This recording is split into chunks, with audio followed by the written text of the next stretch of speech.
प्रभु राम देव भगवान अल्लाह खुदा ईश आदि नाम एक ही शक्ति के हैं।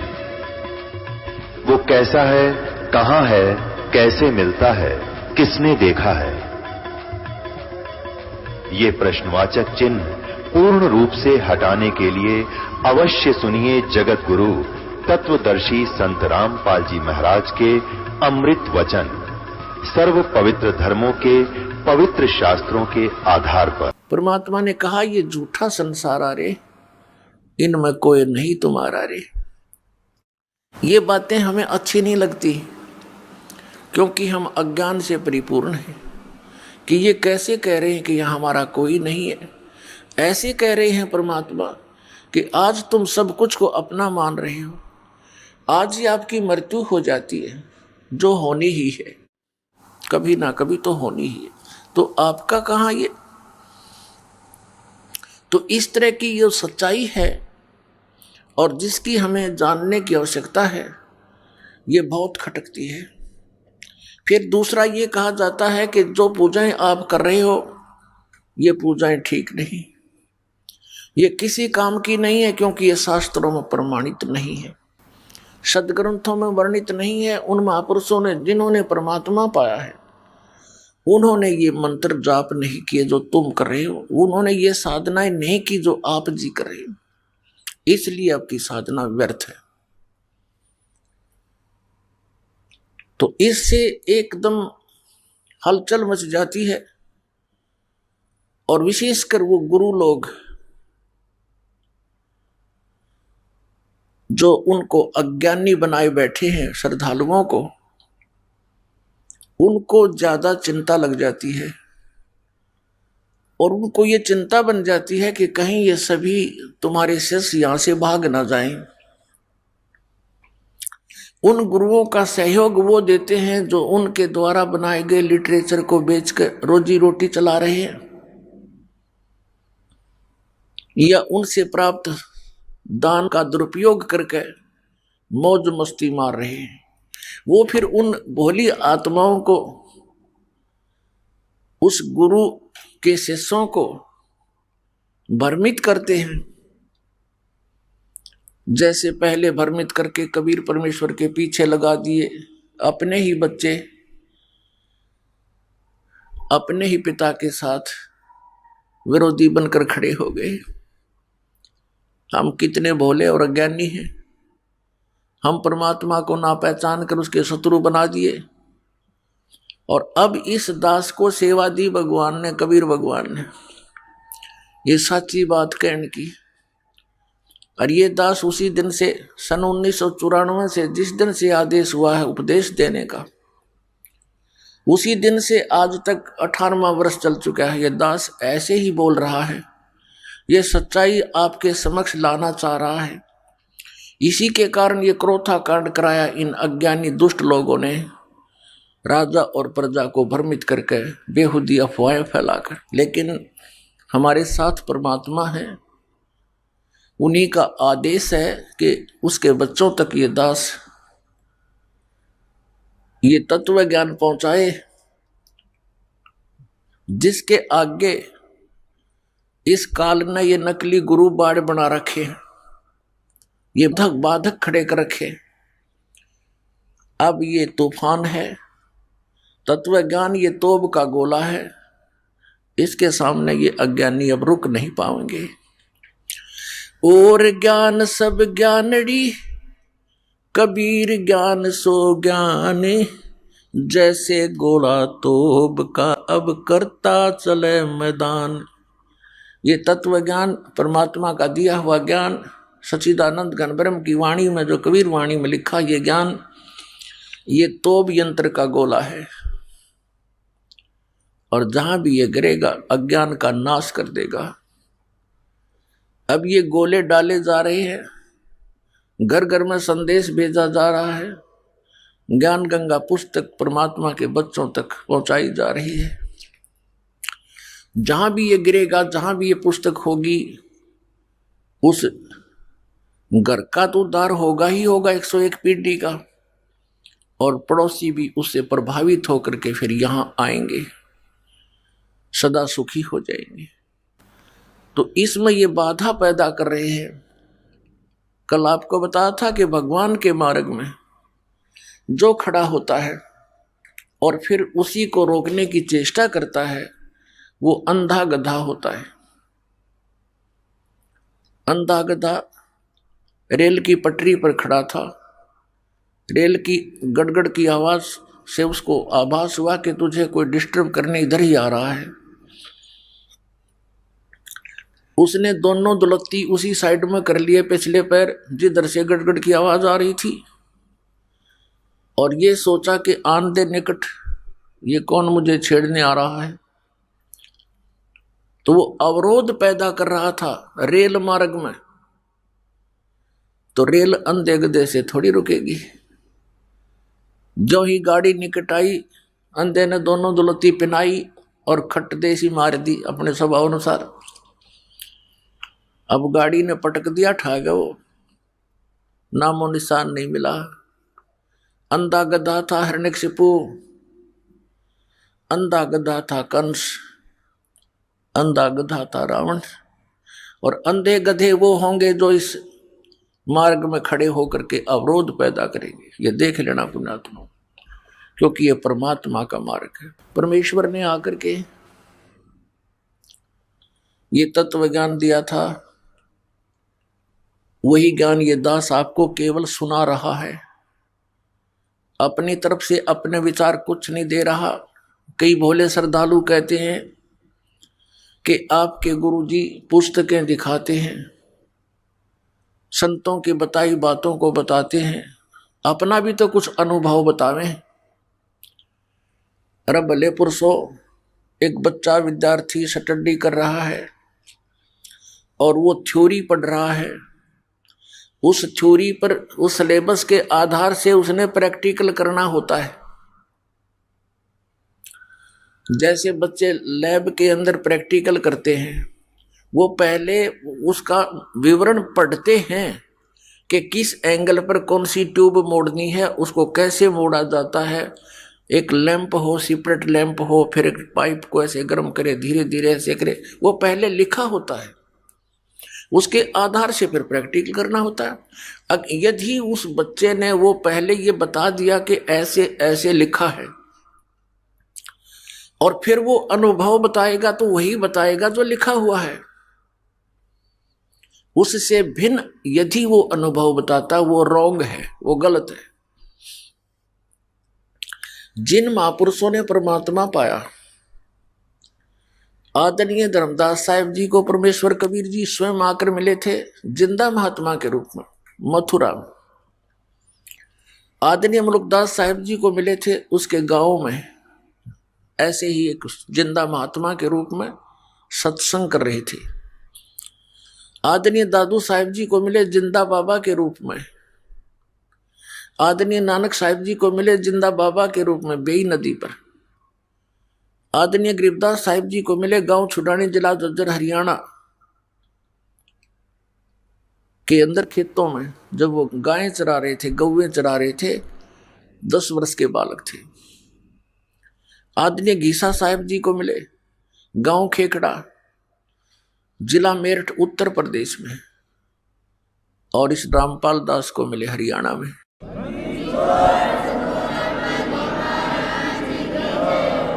उस परमेश्वर ने जो भी अपने पाने की विधि, सतलोक जाने का जो मेथड उनको बताया, उन्होंने वही अपनाया, और वही वेदों में वर्णित है। लेकिन वेदों में कोड वर्ड है, सांकेतिक शब्द हैं, वो क्लियर नहीं है।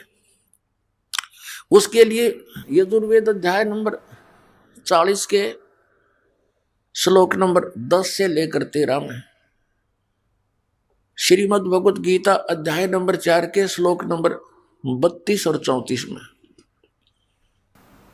ये स्पष्ट किया हुआ है कि जो सच्चिदानंद घन ब्रह्म की वाणी में इन यज्ञों की जानकारी, यज्ञ माने धार्मिक अनुष्ठानों की जानकारी विस्तार पूर्वक कही गई है, वो तत्व ज्ञान है। सच्चिदानंद ब्रह्म ने मुखे सच्चिदानंद घन ब्रह्म की वाणी में, यानी परमेश्वर ने स्वयं आकर के जो ज्ञान बताया है, उनके मुख कमल से बोली गई वो वाणी कबीर वाणी में जो ज्ञान लिखा वो तत्व ज्ञान है। और वो परमात्मा चारों युगों में आते हैं, चारों युगों में ऐसी वाणी बोलते हैं। वो सूक्ष्म वेद होता है, वो तत्व ज्ञान होता है, वो कबीर वाणी होती है। चौथे अध्याय के 34वें श्लोक में कहा कि उस तत्व ज्ञान को, और यजुर्वेद अध्याय नंबर 40 के श्लोक नंबर 10 से 13 तक यही प्रमाण दिया है कि उस तत्व ज्ञान को तू तत्वदर्शी संतों के पास जाकर समझ, उनको दंडवत प्रणाम करने से, कपट छोड़कर प्रसन्न करने से वह तत्वदर्शी संत तुझे परमात्मा के बारे में जानकारी देंगे। इससे सिद्ध हो गया कि वेद ज्ञान दाता और गीता ज्ञान दाता यो एक ही है, ये ब्रह्म है, ये काल है। और श्री कृष्ण जी में प्रवेश करके इसने गीता जी बोल दी, चारों वेदों का सारांश, कुछ अपना भी इसने अटकल अड़ाई है। और वेद ज्ञान प्योर है, कोरा है, सही है, क्योंकि ये पूर्ण परमात्मा कबीर देव द्वारा इसके अंतःकरण में कंप्यूटर में फीड कर दिया था, इसके कंप्यूटर में, और फिर इसने बाहर डाउनलोड कर लिया। वो बाहर निकला, जैसे माता को गर्भ होता है फिर समय आने पर अपने आप वो बाहर आ जाता है। इसी प्रकार परमात्मा ने इसी उद्देश्य से इसके अंतःकरण में, काल के ब्रह्म के अंतःकरण में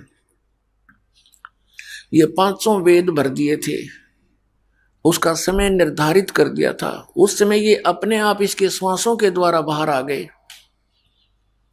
अपने आत्मा, अगर आज से 50 वर्ष पहले ये बात दास कहता कि श्वासों के माध्यम से बाहर आ गए ये इतने वेद, तो शायद नहीं जचती किसी का झूठ बोला है।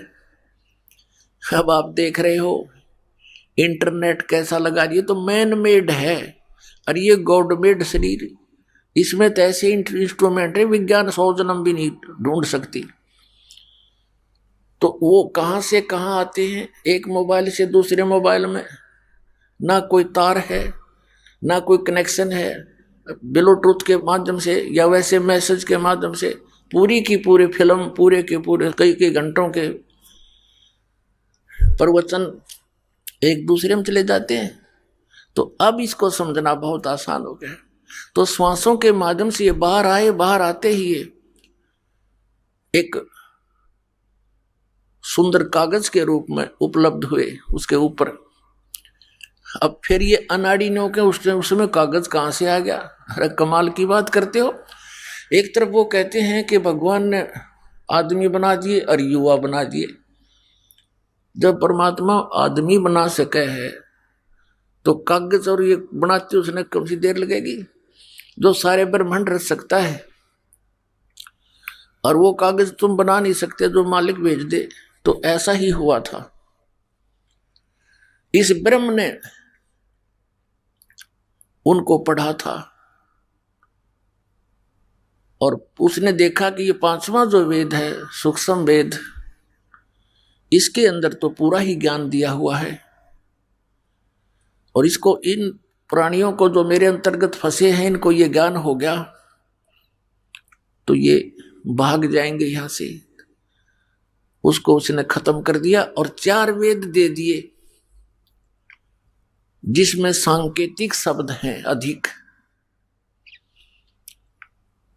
तो जिस कारण से उस परमेश्वर ने उस नष्ट किए हुए ज्ञान को स्वयं देने के लिए आना पड़ता है, उसी उद्देश्य से वो परमात्मा यहां आए। तो कहने का भाव ये कि इन वेदों में और गीता में जो कुछ भी लिखा है, वेदों में लिखा है वो बिल्कुल सही है। गीता जी में जो लिखा है इसने कुछ अपनी अटकल भी अड़ा दी, क्योंकि ये इसने वेदों का ज्ञान प्लस में युद्ध करवाने के लिए जो अटकलबाजी की वो भी अंदर घुसोड़ रखी है। कैसी कर रखी है इसने कि एक तरफ तो कहता है कि अर्जुन तू लाभ हानि छोड़ के, दूसरे अध्याय के 37 और 38 श्लोक में श्रीमद् भगवत गीता, लाभ हानि को भूलकर, लाभ हानि की चिंता छोड़कर युद्ध कर ले, और अगले ही श्लोक में लाभ हानि खुद याद दिला रहा है कि यदि तू मारा गया युद्ध में तो स्वर्ग में जाएगा, और यदि युद्ध जीत गया तो पृथ्वी का राज भोगेगा, तेरे दोनों हाथों में लड्डू। तो इस तरह की जो अटकलबाजी ये काल की अपनी सतर की है। और श्रीमद् भगवद गीता अध्याय नंबर 3 के श्लोक नंबर 6-7 में ये स्पष्ट करता है कि यदि तू एक स्थान पर बैठा रहा, हठ योग करेगा, तो अर्जुन तेरा निर्वाह कैसे होगा? इसलिए काम भी कर, तू कर्म सन्यासी बन। ये तो है वेद ज्ञान। ये वेद ज्ञान कैसे है, क्यों है, कैसे जाना? कि यजुर्वेद अध्याय नंबर 40 के श्लोक नंबर 15 में लिखा है कि ओम कर्तु समर किल्वे समर कर्तुम समर। ब्रह्म का जाप है ओम। इस ओम का जाप काम करते करते सिमरण कर, विशेष कसक के साथ सिमरण कर, और मनुष्य जीवन का परम कर्तव्य जानकर सिमरण कर। तो ये सिद्ध हो गया कि काम करते करते सिमरण करना। फिर इसने आगे लिखा है 6 अध्याय के 9 और 10 श्लोक में कि एक स्थान पर बैठ के मृगछाला बिछा के एकांत स्थान पर, वो आसन ना घना ऊंचा हो ना नीचा हो, अपनी नाक के अगले भाग पर देखे, इस प्रकार ध्यान लगावे। ये इसकी अपनी बकवाद है, अटकलबाजी। तो जो वेदों से मेल खाता है गीता का ज्ञान, वो ओके है, सही है। बाकी जो अटकलबाजी है वो स्पष्ट दिखाई दे जाती है। उसके लिए इसने स्वयं कहा वो मेरा मत है। जहां ये कहता है ये मेरा मत है तो इसका अपना विचार है, शेष वेद ज्ञान है। तो वेदों से ही संक्षिप्त है। तो वेदों और गीता में उस परमेश्वर के पाने की विधि क्लियर नहीं है। इसलिए परमात्मा कबीर जी, कबीर परमेश्वर, सारी सृष्टि के रचनहार, हमारे पिता, हम दुखियों को वो ज्ञान देने आते हैं और बताने आते हैं कि बच्चों तुम मेरी संतान हो, और इस विधि से तुम यहां भी सुखी रहोगे जब तक तुम जीवित रहोगे। यहां आपको आवश्यक वस्तुएं उपलब्ध होंगी, लेकिन इतना भी ज्ञान उन्होंने दिया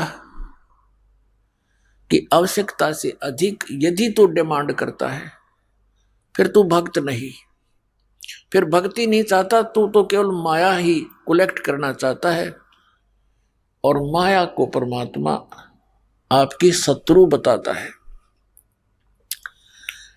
आप जी यहां पर अंडर ट्रीटमेंट है, और किसी को हाई ब्लड प्रेशर हो और वो व्यक्ति नमक और घी की डिमांड करे तो डॉक्टर अलाउड नहीं करेगा। मरना हो तो खा ले भाई, लेकिन डॉक्टर नहीं कहेगा। हाँ, डॉक्टर इतना कहता है कि कुछ कम ले, जिसकी स्थिति ठीक हो जाती है कि थोड़ा ले। तो आपको आवश्यक वस्तुएं तो उपलब्ध कराएंगे परमात्मा, अनावश्यक आप डिमांड करोगे तो नहीं दी जाएगी। और आप केवल वही चाहते रहोगे तो फिर आपकी या भक्ति नहीं चल पाएगी। आपको इस तत्व ज्ञान के अभाव से, क्योंकि ये डिमांड वही कर सकता जो तत्व ज्ञान से परिचित ना होता, इस पर दृढ़ता नहीं आती, तो फिर आप मांगते ही रहोगे, वो वस्तुएं मांगते रहोगे, भगवान आपको देगा नहीं, आप यहां से भाग जाओगे। फिर आपके साथ क्या बनेगी? और बुरी बनेगी। क्या बनेगी? कि जिस व्यक्ति ने यहां रह करके 1 वर्ष, 2 वर्ष, महीने, 2 महीने, 6 महीने सतनाम प्राप्त कर लिया या नहीं किया, प्रथम मंत्र को भी छोड़ जाते हैं, तो इनसे आपकी बहुत भक्ति कमाई संग्रहित हो जाती है, संचित हो जाती है। वो भक्ति तो परमात्मा अपने विधान से आप जुड़वा रहा था कि इस भक्ति की शक्ति से ही तुम सतलोक जा सकोगे, और आप मांगते रहते हो अननेसेसरी थिंग, अनावश्यक वस्तुएं, तो वो आपको नहीं देगा। तो जिस कारण से आप डिमांड पर डिमांड रखते हो, फिर वो परमात्मा जानबूझ करके ये इसकी दुश्मन बन जाएगी आगे चलकर, वो नहीं देता है। तो आप तत्व ज्ञान के अभाव से, परमात्मा के इस ज्ञान पर अविश्वास होने के कारण छोड़ जाते हो। फिर आप गल के बूंदी बनेगी, आप काल के फंस जाओगे।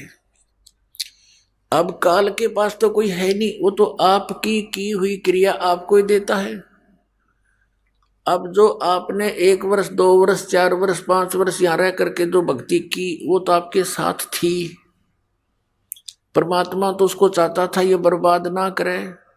और जिस धनी का बेटा 1-2 लाख रुपये ले रहा हो, पिताजी तो उसको गाइड करता, बेटा तू बर्बाद ना कर, अच्छी तरह लगा, सुरक्षित रख, डिपॉजिट करा दे कि तेरे आगे दुगने बन जाएंगे।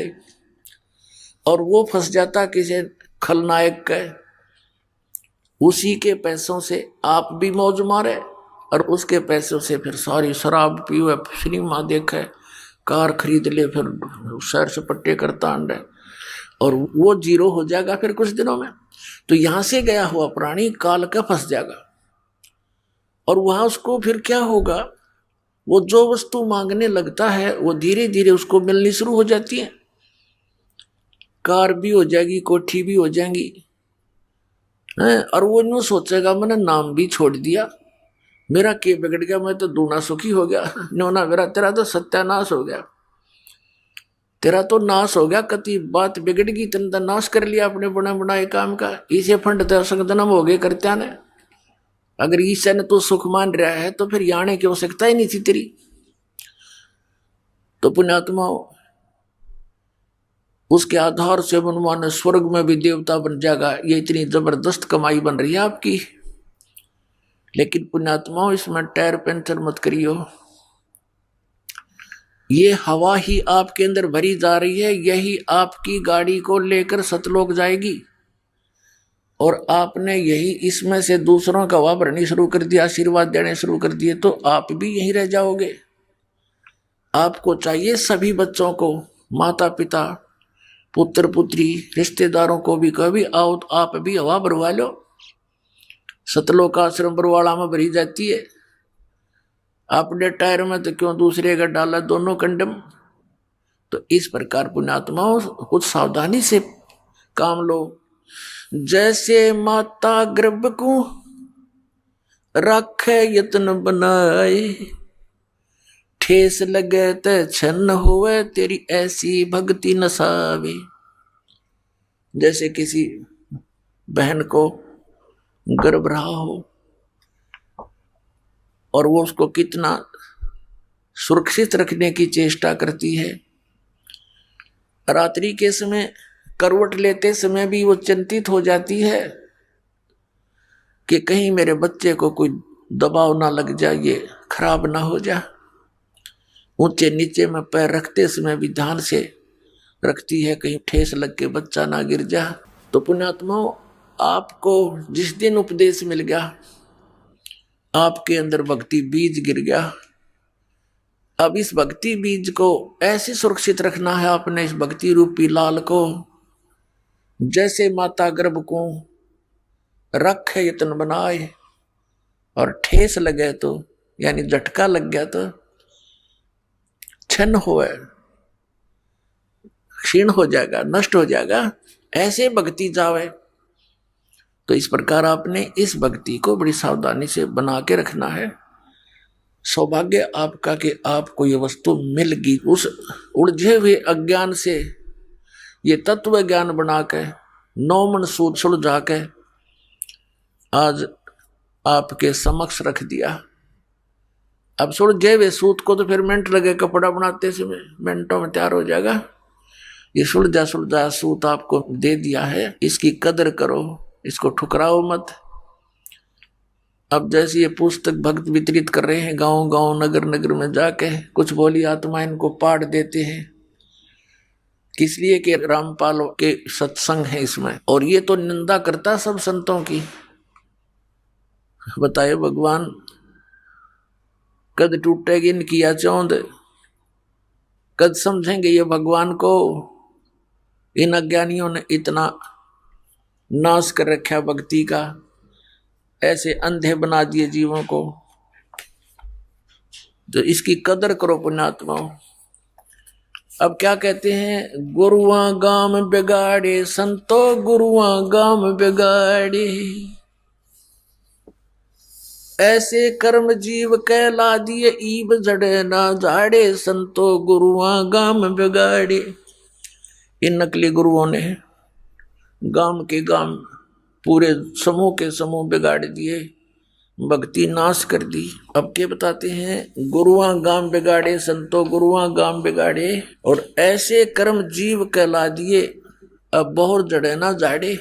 क्या बताते हैं, बोले गुरुआ गर्भ ना कीजे ताते पाहन कदे ना रीजे, बाल मुकुंद बोलत नाही ये लटक बिहारी लूटे।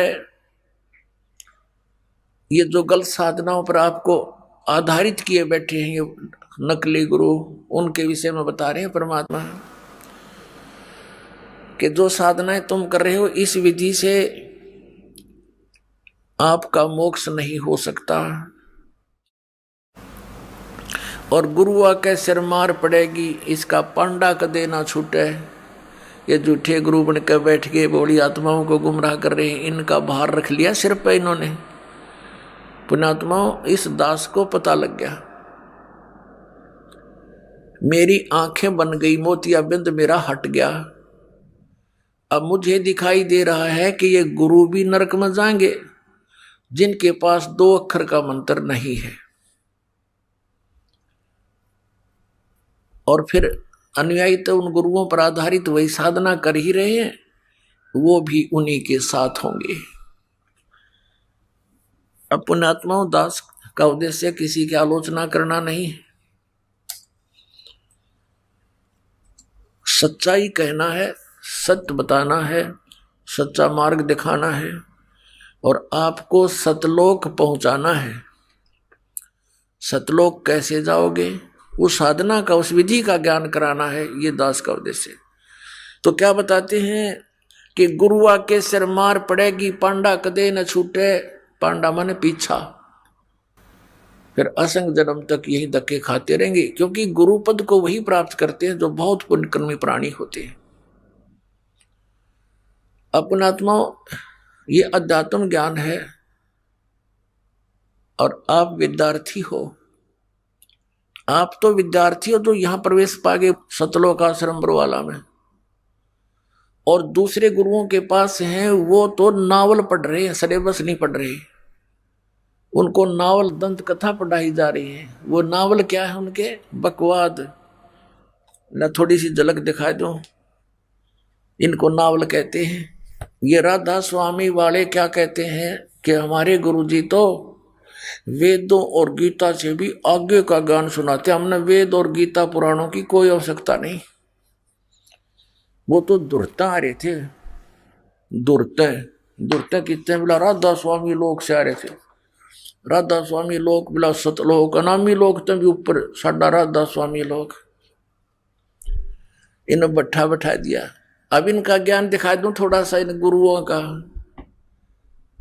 ये क्या बकवाद गढ़ा करते, ये आउट ऑफ सिलेबस नावल पढ़ा करते, और वो नावल भी ऐसे जिनका कहीं सिर पैर नहीं। ये देखिएगा पुस्तक सारवचन राधा स्वामी वार्तिक, ये कहाँ से प्रकाशित है, प्रकाशक जगदीश चंद्र सेठी सेक्रेटरी, राधा स्वामी सत्संग व्यास, डेरा बाबा जयमल सिंह, पंजाब। 1961 का छपा हुआ है, पहला संस्करण 1961 से शुरू किया है, हिंदी वाला। ये मुद्रक हैं लक्ष्मी ऑफसेट प्रिंटर दिल्ली से। ये 2003 में 16वां संस्कार है। अब यहाँ इसकी भूमिका में स्पष्ट किया है, इसको पढ़ो ध्यान से। ये भूमिका है, इसमें लिखा है सारवचन राधा स्वामिक वार्तिक या पुस्तक हजूर स्वामी जी महाराज के वचनों का संग्रह है। ये वचन सत्संगों तथा अन्य चर्चाओं के दौरान सत्संगियों ने नोट किए थे। स्वामी जी महाराज के परम धाम सिधारने के कुछ वर्ष बाद इनका संग्रह करके पुस्तक के रूप में छपवा गया। सन 1902 में बाबा जयमल सिंह जी महाराज ने सारवचन राधा स्वामी वार्तिक को पहली बार गुरमुखी लिपि में छपवाया। यानी 1902 से तो पहले लिखा जा चुका था ये। 1902 में तो गुरमुखी यानी पंजाबी भाषा में पुस्तक लिखी गई ज्यों की त्यों, और अब जो ये पुस्तक है ये पंजाबी भाषा का अनुवाद है। ये देखो पहली बार 1902 में गुरमुखी लिपि में छपाया। प्रस्तुत पुस्तक उसी प्रथम गुरमुखी संस्करण के अनुसार है और अब इसका हिंदी संस्करण प्रकाशित किया जा रहा है। ये है। अब कौन है वो? हजूर जी महाराज। स्वामी जी महाराज का शुभ नाम शिवदयाल सिंह जी था, जिसने राधा स्वामी पंथ का जो ना पंथ को स्टार्ट किया। तो राधा स्वामी पंथ का प्रवर्तक श्री शिवदयाल जी, आपने 25 अगस्त सन 1818 में आगरा शहर में जन्म लिया। आपके पिताजी का नाम सेठ दिलवाली सिंह जी तथा माता जी का नाम महामाया जी था। आपके पूर्वज पंजाब के रहने वाले थे तथा घर में गुरु ग्रंथ साहिब का पाठ किया जाता था। आपके माता पिता हाथरस के प्रसिद्ध संत तुलसी साहिब के भक्त थे। स्वामी जी महाराज ने तुलसी साहिब की काफी संगत की थी। बचपन से ही स्वामी जी महाराज यानी शिवदयाल जी का रुझान अध्यात्म की ओर था, क्योंकि ये पुण्यकर्मी प्राणी थे। आगे रास्ता ठीक नहीं मिला, अपने आप हट करने लगे। आपने एक कमरे में बैठकर 17 वर्ष सुरत शब्द योग अभ्यास किया और सन 1861 में बसंत पंचमी के दिन खुले तौर पर आम सत्संग और सुरत शब्द योग का उपदेश शुरू किया। अपने आत्माओं, ये बातें विचार करने की है कि सन 1861 तक तो इसने स्वयं हठ योग किया। 17 वर्ष तक 18 वर्ष तक एक बंद कोठे में बैठ के। ये किसी भी संत का विधान नहीं जिनको भगवान मिला। आदरणीय धर्मदास साहिब जी, आदरणीय मुल्कदास साहिब जी ये किसान थे और आदरणीय धर्मदास साहिब जी ये बिजनेसमैन थे, सेठ थे। आदरणीय दादू साहिब जी ये तेली का काम करते थे।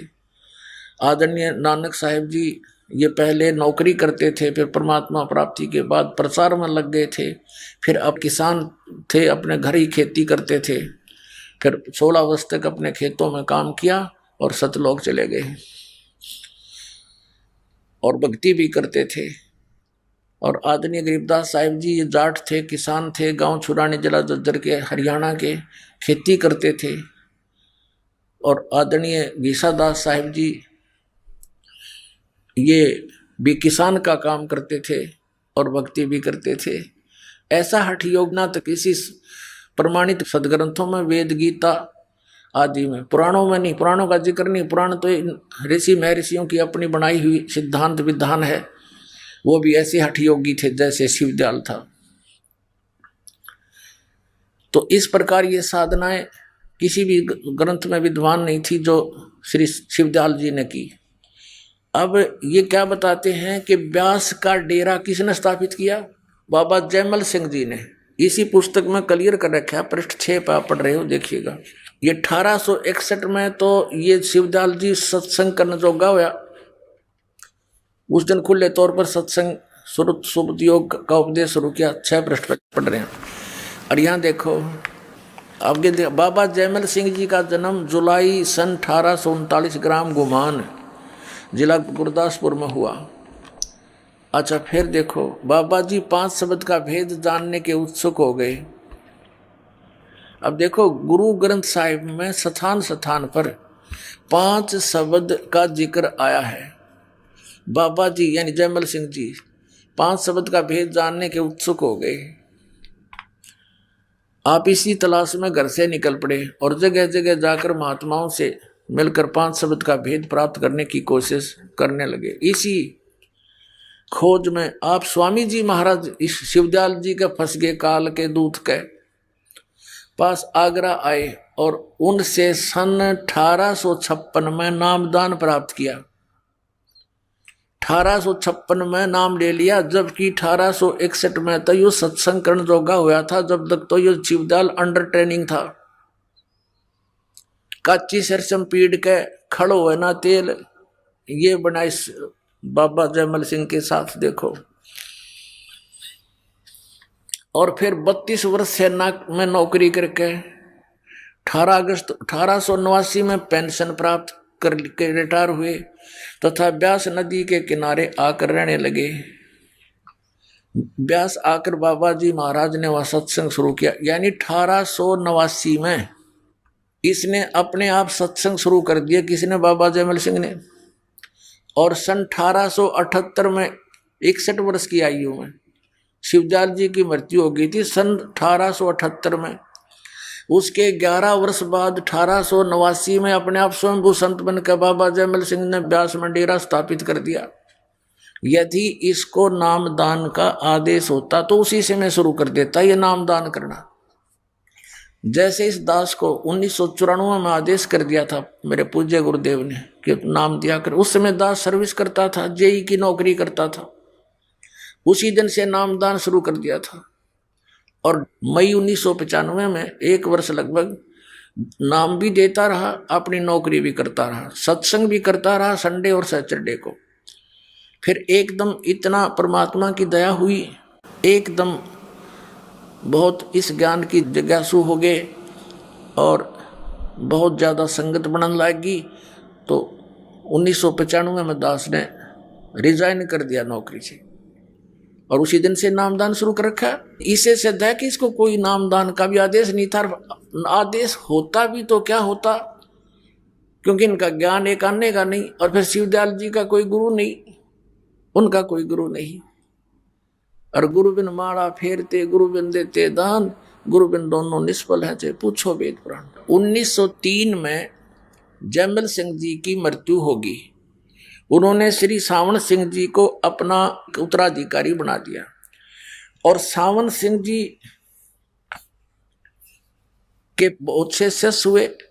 उनमें से मुख्य शिष्य थे श्री खेमामल सिंह जी, जिसको सामस्ताना भी कहते हैं। डेरा सच्चा सौदा सिरसा में अब डेरे की स्थापना कर ली, मनमुखी। और एक थे कृपाल सिंह जी, उन्होंने दिल्ली में स्थापना कर ली, मनमुखी। सावन सिंह जी का आदेश नहीं था उनको किसी को भी। अब कारण क्या था कि ये दोनों अपने आप को उत्तराधिकारी महसूस करने लग गए थे। श्री खेमामल सिंह उर्फ सामस्ताना और श्री कृपाल सिंह, जिसने दिल्ली में सावन कृपाल मिशन बना दिया, डेरा बना रखा है। तो इन दोनों को बाईपास कर दिया टकराव को टालने के लिए। किसने? सावन सिंह जी ने।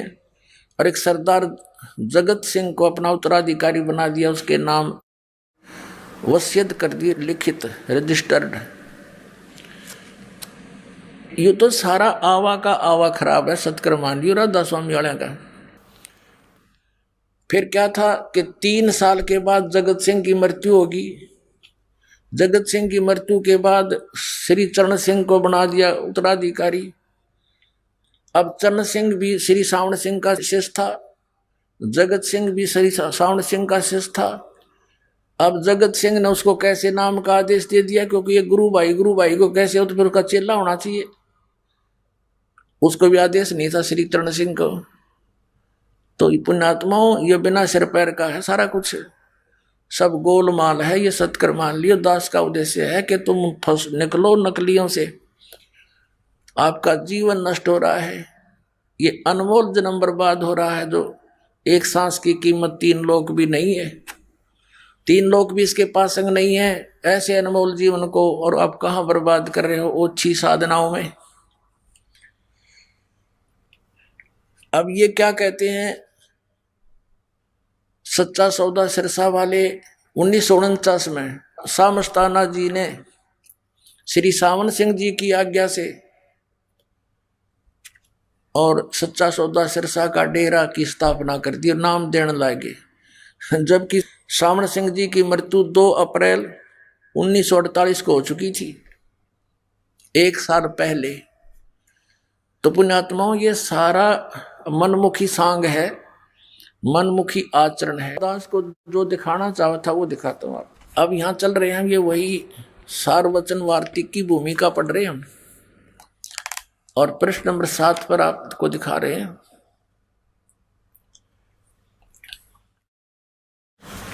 उनतीस दिसंबर 1903 को बाबा जयमल सिंह जी महाराज ज्योति ज्योत समा गए। अपने जाने से करीब 6 महीने पहले आपने अपने प्रमुख शिष्य महाराज सावन सिंह जी को अपना जानशीन बनाया। हजूर महाराज सावन सिंह जी का जन्म 20 जुलाई 1858 में ग्राम जाटान जिला लुधियाना में हुआ। ये देखो, फिर 20 मार्च 1948 को एक रजिस्टर्ड वसीयत के द्वारा सरदार बहादुर जगत सिंह जी को अपना जानशीन नियुक्त किया और 2 अप्रैल 1948 को निज धाम चले गए। सावन सिंह जी की मृत्यु होगी 2 अप्रैल 1948 को। अब हम वहाँ आते हैं, इनका नावल सुनाते हैं आपको। नावल भी अच्छा इनके ज्ञानता से। किसके? श्री शिवदयाल जी के नॉलेज, स्पिरिचुअल नॉलेज से, इनके अध्यात्म ज्ञान से तो नावल भी अच्छे, जिसका कोई लिंक तो होता है थोड़ा बहुत, कि सिर पैर तो होता है उसका, और इनका कहीं सिर पैर नहीं। और 150 वर्ष तो हो गए लगभग इसको। और ये बोले श्रद्धालु आंख नीचे बैठे हैं, परम धनी जो बोल दे वो है साची। क्योंकि विद्यार्थी का तो यही होता है कि जो टीचर बता रहा है वो साची होगी। ये टीचर तो ना थे, ये टीचर नहीं थे जो आउट ऑफ सिलेबस आपको पढ़ा रहे थे। इनका आउट ऑफ सिलेबस दिखा रहा हूं। और जो ये कहते हैं हमारे गुरुओं का ज्ञान तो वेद और गीता और पुराणों से और कुरानों से और बाइबल से सबसे ऊपर का है। ये देखो इनके हुआ भाई राधा स्वामी साहेब, राधा स्वामी दयाल की दया। खुलासा उपदेश हजूर राधा स्वामी साहेब का। शिव राधा स्वामी कौन है? इनका शिवदयाल, शिवदयाल के वचनों का, जो जैसा कि आपने यहाँ पढ़ा था भूमिका में कि ये सार भूमिका है, ये कि ये सार वचन राधा स्वामी वार्तिक हजूर स्वामी जी महाराज के वचनों का संग्रह है। ये वचन सत्संगों तथा अन्य चर्चाओं के दौरान सत्संगियों ने नोट किए थे। और हजूर जी महाराज कौन है? स्वामी जी महाराज का शुभ नाम सेठ शिवदयाल सिंह जी था। ये है वो शिवदयाल जी हजूर जी साहब। अब ये क्या वचन बोल रहा है? अब हम आगे यहाँ पर 13 पृष्ठ पर, ये 12 है, ये 13 पे।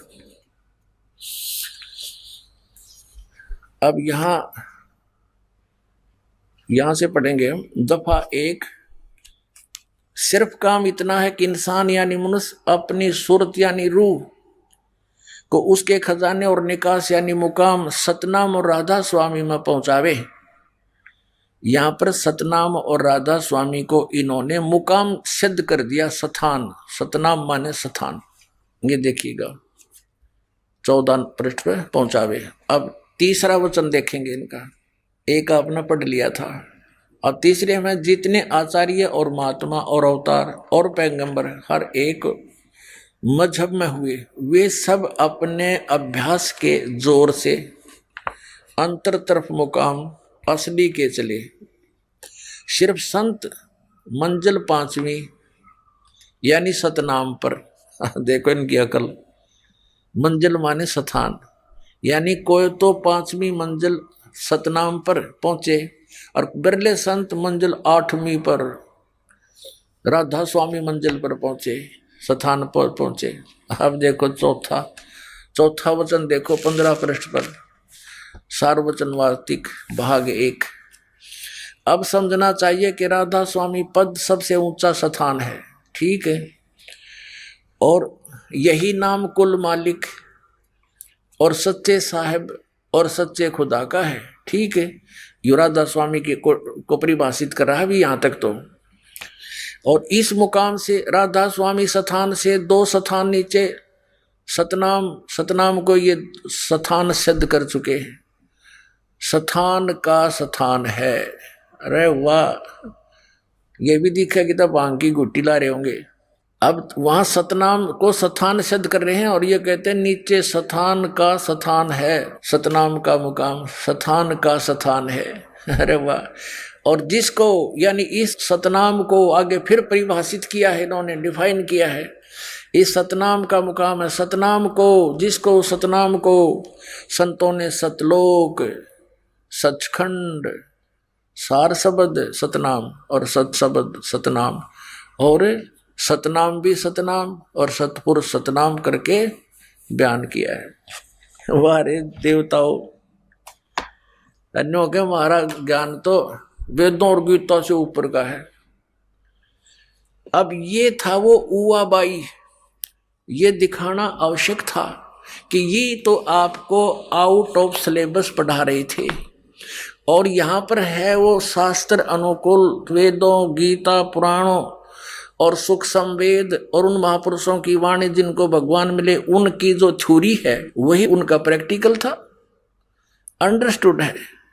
जो उन्होंने लिखा है कि परमात्मा ऐसे प्राप्त होता है, और उन्होंने वही नाम जाप किया, जैसे प्राण संगली में नानक साहब ने किया है कि साध संगत मिल माना और नामों में नाम ओम सोहम जाना। सोहम हंसा जप जाप, यानी कई जगह इन्होंने जानबूझकर इस मंत्र को टुकड़ों में लिखा कि कहीं नकलियां का हाथ ना लग जा, लेकिन इस दास को जिस दिन से उपदेश प्राप्त हुआ हमारे गुरुदेव जी यही मंत्र देते थे। और ये तो बाद में आवश्यकता पड़ी, जब मुझे आदेश हुआ नाम दान करने का और सत्संग करने का, तब दास ने देखा भी यूं तो कोई नहीं मानेगा, अपने अपने मनमुखी, कोई कुछ नाम देता है, कोई कुछ नाम देता है। संतों के सत्संग भी सुनने गया जानबूझ करके, देखूं ये क्या कुछ बताते हैं, तो कोई कुछ नाम दे रहा है, कोई कुछ साधना बता रहा है, कोई कैसा ज्ञान दे रहा है।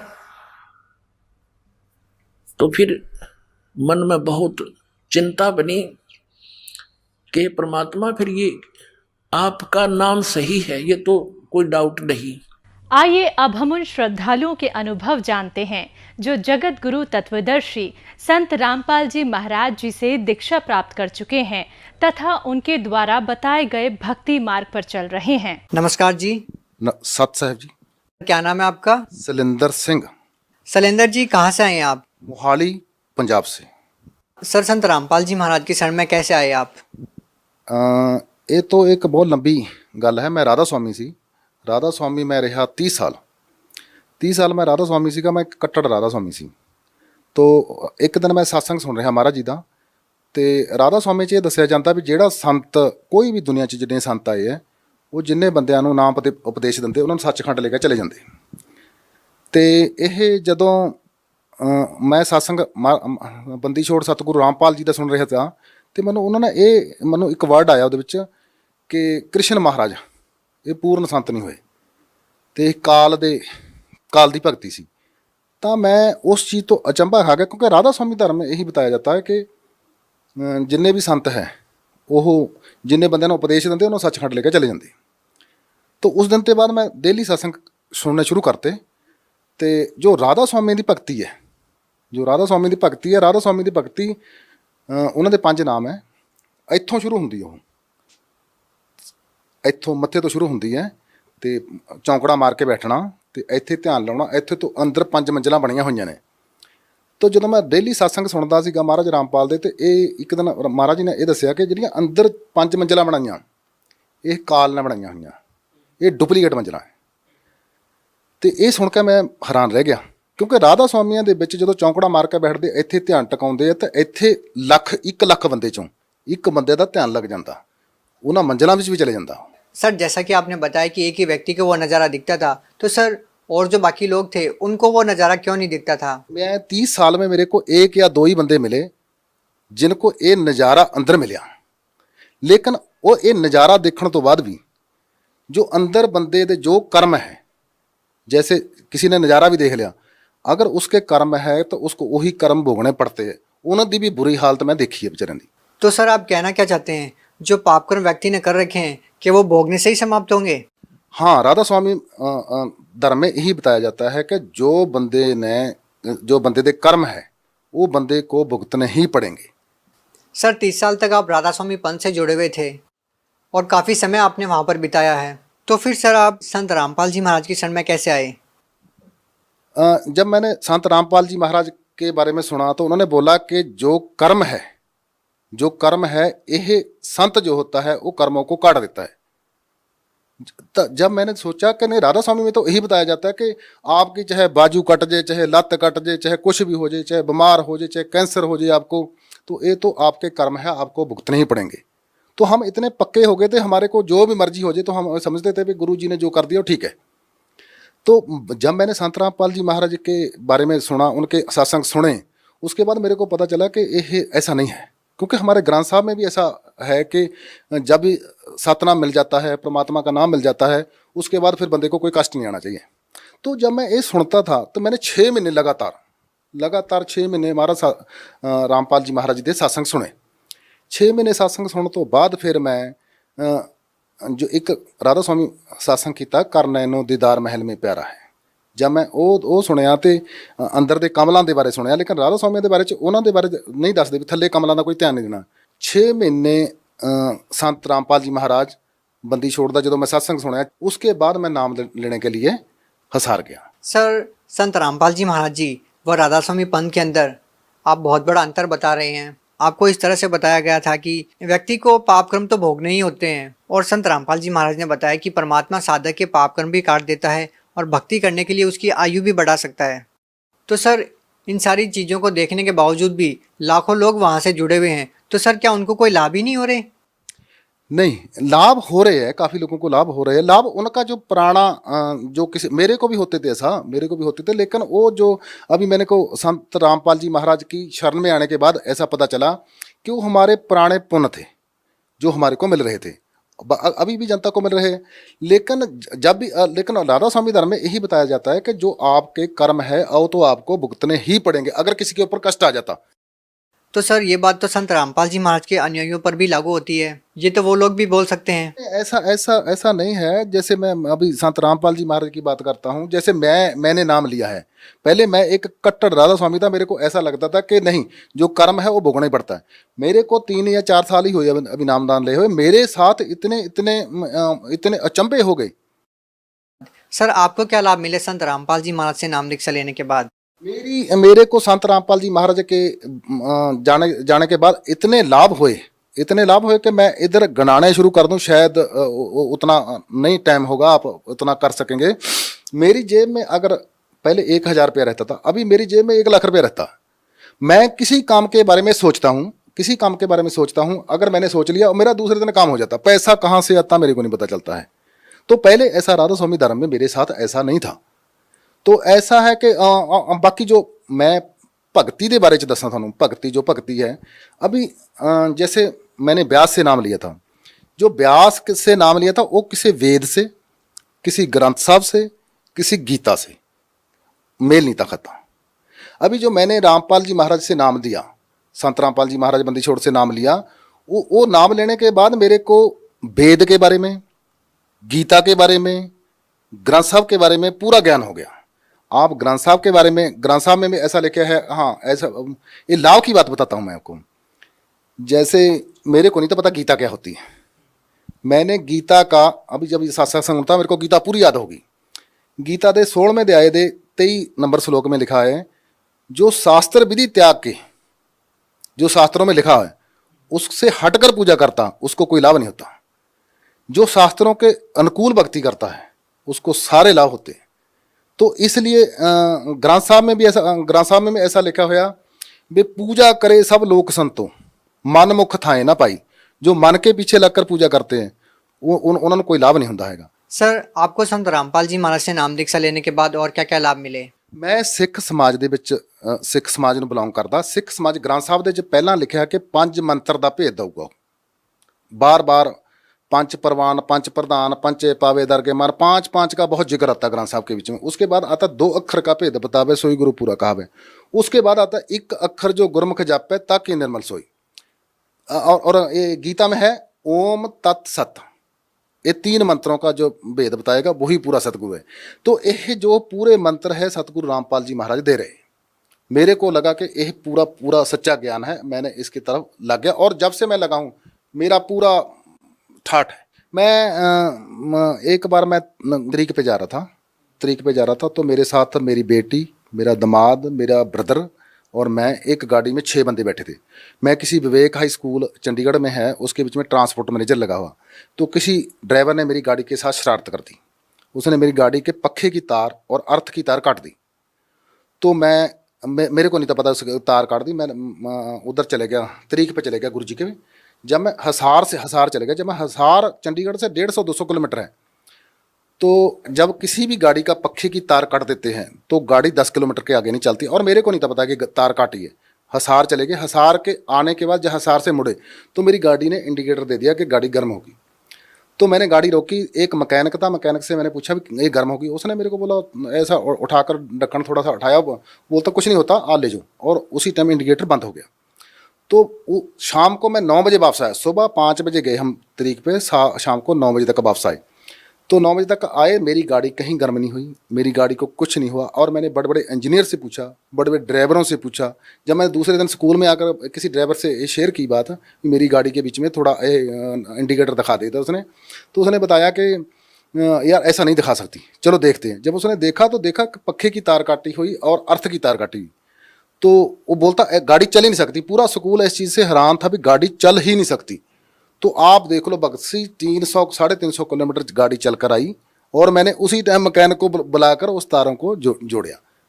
तो ये तो मेरे साथ एक बहुत बड़ा चमत्कार हुआ। सर, जैसा कि हम देखते हैं कि आप पहले 30 साल से राधा स्वामी पंथ में जुड़े हुए थे, उनके द्वारा दी गई भक्ति साधना आप करते रहे। सर, अगर हम देखें तो आज भी ऐसे बहुत सारे लोग हैं जो कई पीढ़ियों से राधा स्वामी पंथ में जुड़े हुए हैं और उनके द्वारा दी गई भक्ति करते हैं। तो सर, आप उन लोगों को क्या संदेश देना चाहते हैं? हाँ, ये बहुत आपने अच्छा है। राधा स्वामी जो भी है वो मेरे को नहीं लग रहा कि अपने धर्म को जल्दी छोड़ने वाला है, क्योंकि राधा स्वामी की भक्ति है वो ऐसा कि अंदर चौंकड़ा मार लो, कि अंदर ध्यान लगा लो अंदर, क्योंकि काल ने अंदर जो मंजिलें बनाई है उसके। मैं राधा स्वामी को एक बात जरूर बताना चाहूँगा, जो राधा स्वामी है मैं उनको एक बात बताऊँगा, जो कर्म होते हैं वो सतगुरु 2 मिनट में काट देता है। कोई कर्म का कोई इसमें लेना देना नहीं होता है। और राधा स्वामी के बीच में मैंने देखा, ये जो अभी गुरगद्दी पे बैठे हैं संत गुरिंदर सिंह जी महाराज ढिल्लों, तो उनको भी कैंसर हो गया। उनको गुरु जी को कैंसर हो गया, तो बोलते कर्म है, हमने किसी के काट दिए। देखो, जो गुरु जी अपने कर्म नहीं काट सकता, वो बाकी के किसी के कर्म क्या काटेगा। तो मैं राधा स्वामी को बताना चाहता हूँ, इधर जब ध्यान लगाकर आप चढ़ जाएंगे, लाख में एक बंदा चढ़ जाएगा, तो वो भी आप पूरा सत्संग सुनो। महाराज सावण सिंह का करनैनो दीदार महल में प्यारा है। इसके बीच में लास्ट में आता है कि आद माया कीनी चुतराई, झूठी बाजी पिंड दिखाई, अंड पिंड से दूर ओ देश हमारा है। अभी मैं राधा स्वामी के आगे यही बेनती करूंगा कि इस चीज़ को आप अच्छे से पढ़ें और अंदर जो है, अंदर ध्यान नहीं लगाना हैगा, जैसे हठ योग नहीं करना है, चलते फिरते तुरते फिरते नाम जपना है। सर, बहुत सारे श्रद्धालु संत रामपाल जी महाराज से नाम दीक्षा लेना चाहते हैं, तो सर संत रामपाल जी महाराज से नाम दीक्षा कैसे ली जा सकती है? ये आपने बहुत अच्छा क्वेश्चन किया।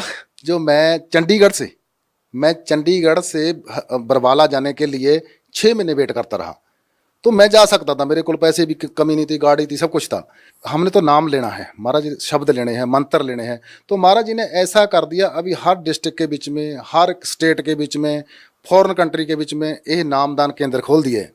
मैं बोला कि ये तो गुरु जी ने बहुत बड़ी कृपा करी है, बहुत बड़ी कृपा करी है। जो गरीब बेचारे नहीं आ सकते थे, उनको नामदानों के डिस्ट्रिक्ट में मिल जाता है। तो बरवाला आने के लिए बड़ा टाइम लगता था नहीं, तो वो तो बड़ी गुरु जी की कृपा है। वो नामदान हर एक डिस्ट्रिक्ट में खुल गए, हर एक जगह पे खुल गए। सर, आप पंजाब से बिलोंग करते हैं। सर, पंजाब में नामदान स्थल कहाँ पर है? पंजाब में जैसे मंडी गोबिंदगढ़ में, डेरा बस्सी में, चंडीगढ़ में, और बाकी तकरीबन सभी डिस्ट्रिक्टों में, होशियारपुर में, बाकी सभी में। अगर किसी ने ज़्यादा इसके बारे में डिटेल में पता करना तो नीचे एक पीली पट्टी चलती है, आप उधर टेलीफोन कर पूछ सकते हैं। जहाँ भी उसको नज़दीक होगा वहाँ से उनको नामदान मिल जाएगा। जी, बहुत बहुत धन्यवाद। सत साहब।